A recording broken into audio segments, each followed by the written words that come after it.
What's going on, guys? Down here at the range, just got finished testing some stuff out, and I wanted to talk a little bit about buffer systems, buffer weights, and springs, and what you can do to tune your system if you've got a shorter barrel that's overgassed, or just a rifle that's overgassed in general, and what you can do to kind of mitigate that. First, let's talk about what the actual gas system does, the buffer system does. This, your standard carbine spring H1 buffer. Alright, there's a lot of people that talk about an H buffer and H1 buffer, that they're different. No, they're not. They're the same thing. An H buffer and an H1 buffer are the same thing. So if you don't know, now you know. These are your basic standard spring. There's nothing fancy about this, but it does work very well for what it's intended for, which is to be inside of your standard carbine 16-inch rifle. Now this rifle is very, very, very, very stock, very bare bones. I threw this cheap scope on here just to get it out. I got this 2 days ago. It was a pawn shop find. $400. So it's an Anderson lower with a bunch of stuff that I'm not really sure of yet. But I came out here to function test it. It does work well. And I'm going to probably be doing a series of upgrading this and what you can do from here, which is very, very stock. This I did put on. This is a Soft Mod stock. It did come with the standard M4 stock. But I'll be upgrading this and probably do a series on the before and after. It will probably get a paint job and stuff like that. Nothing fancy, just a standard green paint job, because I don't have a green rifle yet, oddly enough. Anyway, so gas block here. Gas block sends gas back to your bolt carrier and goes back. Your buffer tube and spring are pushing against this when it's fired, and then once it comes back, that spring sends it back forward. Your bolt or your buffer, the weights inside of it, slam against the bolt, an attempt to prevent bolt bounce. So your bolt slams forward and it doesn't come back a little bit and then go forward again. This does have a standard AR-15 bolt carrier group. It's not the M16 full auto bolt carrier group. Just throw that out there. But as standard as this, and this doesn't recoil hard. This is actually pretty soft shooting for what it is. But what I've found is that on a shorter barrel, like my 10.5 with the hand stop second ATF. When I got it, I built this. All the parts were bought individually and put together by me.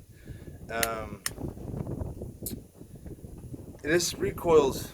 When I got it, when I first put everything together, this thing was vicious. This thing is seriously overgassed.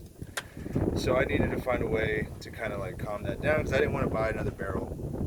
So I figured I'm going to upgrade the buffer system anyway, so let's see what we can do. So doing a lot of research, a lot of reading, a lot of listening, talking to people. What I ended up doing was getting a 308 spring and just running with that. So a lot of people say that you can't run a 308 spring in a 5.56. Yes, you can. This is the Strike Industries flat wire spring.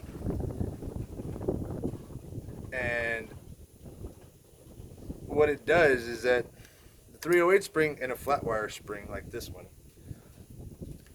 it holds more pressure on your preload when you're in position 1. So bolt closed, you're in position 1. It has about 13-ish pounds of pressure holding your bolt closed.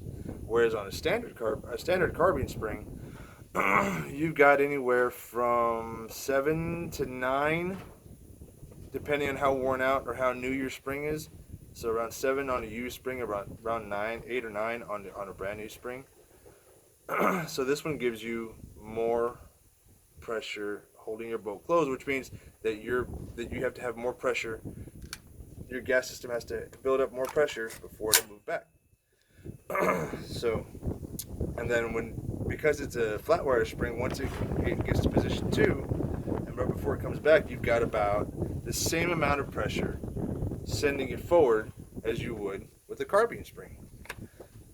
So 13 pounds here, about 16 to 17 pounds back here, and a standard carbine spring has 15 to 16 pounds sending it forward.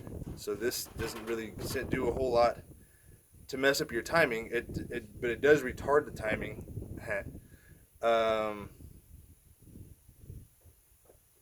After you fire, it slows it down dramatically, making it feel like a completely different gun from when I got it. So, and if you have a system that isn't as overgassed and you don't need like that drastic of a pressure difference to get it to run just the way you want it to, you can cut these. And people say that you can't cut springs, and just buy this spring that you were supposed to, and I don't like nothing was ever created not doing things you're not supposed to do. Not that this is anything new. This is just something that I've found that works really well. So if you take the 308 spring, every three coils you cut off of it reduces a pound of pressure. Now because it's a flat wire spring, it won't take away the pressure you get from the rear so much as you would from the front. So you could cut off a coil, and instead of having 13 pounds, or you could cut off 3 coils, and instead of having 13 pounds, you would end up with about 11 to 12. And you can cut it down to the standard length of a carbine spring from Strike Industries, and it'd be the same thing. So that allows you that tunability and adjustability to get your rifle cycling the way that you want to. Now this one has no issues with the full 308 spring in it with an H1 buffer. I tried it with an H2 buffer, and that slowed it down too much, to the point where it wouldn't lock open. It would still cycle steel ammo, but it wouldn't lock back steel ammo. But with an H1 buffer, it cycles and locks back with steel ammo every time. So yeah, that's pretty much my rant for the moment. Talking about buffered gas systems and buffer springs and tubes and what you can do to alleviate that. Just because it doesn't take a whole lot of money. Like, I am a dad, I make a decent amount of money. Like, I can afford several guns, but I don't want to spend hundreds of dollars on each individual part. So I look for alternatives, budget-friendly alternatives. I'm a big fan of the word budget, like budget builds, because what is your budget? Budget is different for everybody. So when people say, "Oh, this is a budget optic," but it's $400, or it's a budget optic, but it's still $200, like that's not in my budget. So let that be said. These are very, very inexpensive alternatives to like the Voltor A5, which essentially does the same thing because it's a longer. Not to say that it doesn't work. It works exactly the way it's supposed to. It works very well for what it does. But it is a slightly longer carbine tube that uses a rifle length spring, and that rifle spring inside that longer carbine tube gives you more preload, so it slows down your bolt coming back. It delays your bolt coming back, so that all your gases escape out the front before it starts to come back. And then it gives you more spring gives you a more consistent cycling.